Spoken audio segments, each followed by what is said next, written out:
I'm with two very special people, Simon and Lisa Thomas. They've been riding across 5 continents and they're not finished with their journey yet, but let me just pass it over to them and let them tell you more about their wonderful journey so far. Alright, Simon and Lisa, just an introduction. What have you been doing so far? Tell the viewers about your wonderful journey.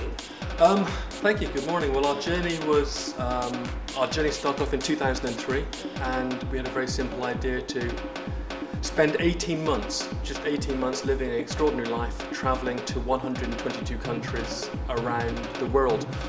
What we hadn't realised is that we were still going to be travelling 8 years longer, and at the moment it looks like we'll be travelling for another 3 years. So our goals finally will be to ride our 2 BMW motorcycles through 122 countries, all 7 continents, probably exceeding 500,000 kilometres, but in one continuous journey.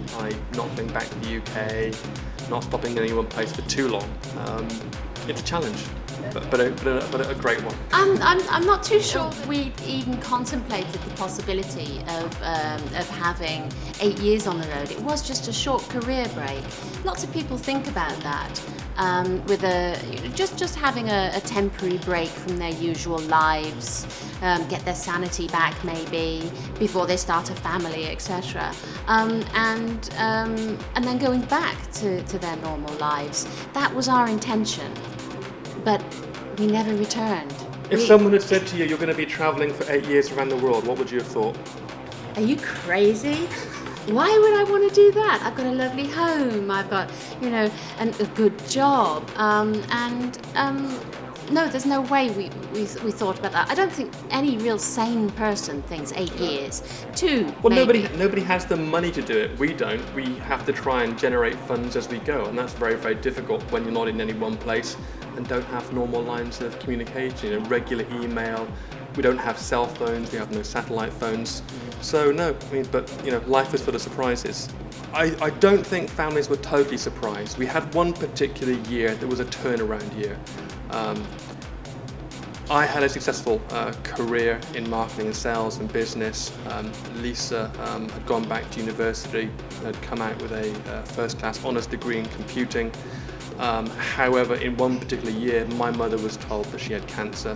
It was quite aggressive. Lisa's father underwent a quadruple heart bypass, which was quite serious because Lisa also suffers from the same coronary issues. And I had a very bad motorcycle accident, and the result of that was 5 major surgeries. It actually took my right foot off my leg, so 5 major surgeries to reattach it. Almost 2 years of lying on my back, recovering, and then 6 months learning to walk again. And that really was a case of, it gave us both time to reevaluate what was important to us and how were we defining success. And up until that point, we had defined our own personal success pretty much based on what other people told us we should use as yardsticks, how many clothes we owned, how many cars we owned, what kind of watches we wore. And we just came to the realisation, you know what, we'd much rather decide for ourselves, and going out and seeing the world and understanding our place in it and what made the world tick was going to work for us. And arguably we have learnt probably just as much about ourselves and who we are as people as we have the world we've travelled through. Well, we've been through 5 continents so far, and we do hope to get to all 7. So when we hit Australia and New Zealand, then the aim is to get over to Antarctica. Logistical problems there.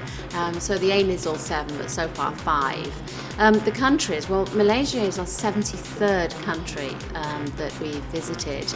And really it's been, if you do it by continent, we've been to the west side of Russia, and the east side of Russia. The middle bit we didn't do.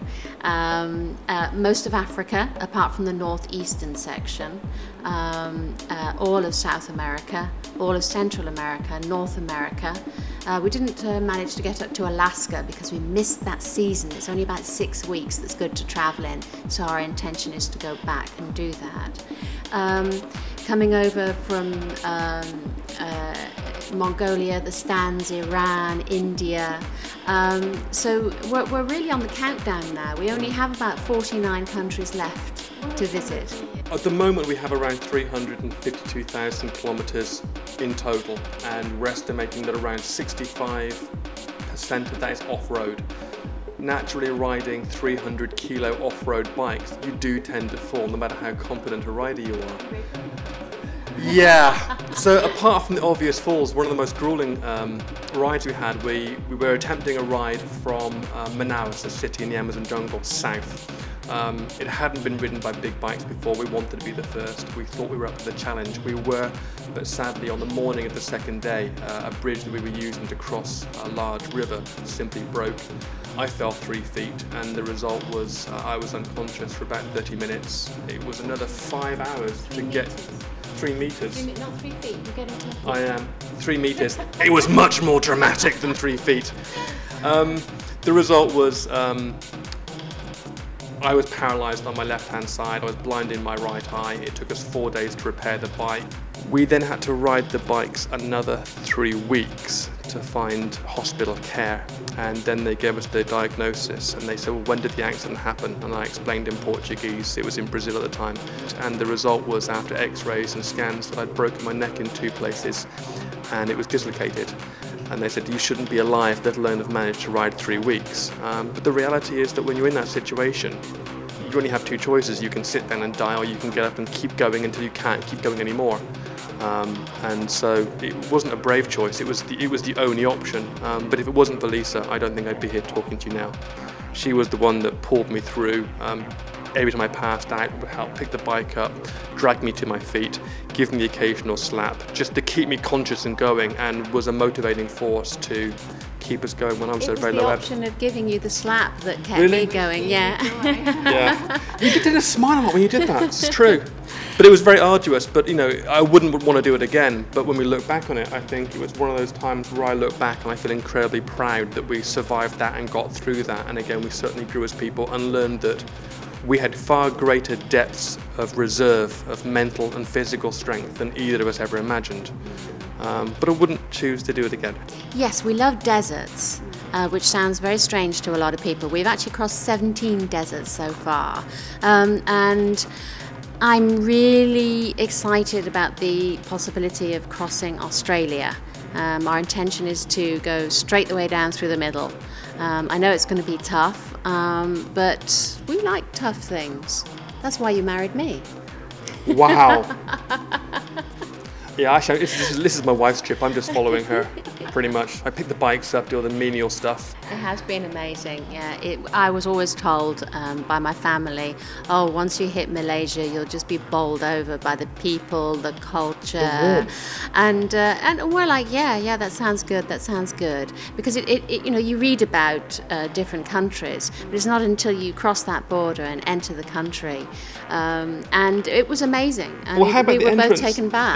We had some friends from KL that we'd met in Thailand, and they said, we'd like to meet you at the border and just ride down with you into KL. I said, that's fantastic, that'll be lovely. To our absolute astonishment, 25 guys on very large bikes turned up, literally waved us through the border, and then we rode in convoy into KL. And then we met more. We met more for lunch, and so we had a big convoy leading into KL. I keep saying to Lisa, do they think we're somebody else? That was real fun, and we have never ever had that happen before. It was incredible. At the moment, the logistical issues and the challenges that we're looking forward to coming up over the next few years are so immediate and so intense that I think at the moment for us, spending energy, focusing elsewhere is a little impractical. Right now we're just looking at the immediate goals, finishing this project, living life to the full as best we can, and enjoying every single moment, because one thing we have learned is that the world owes none of us anything at all. So whatever you have, don't take it for granted, appreciate it, and look forward to the next stage.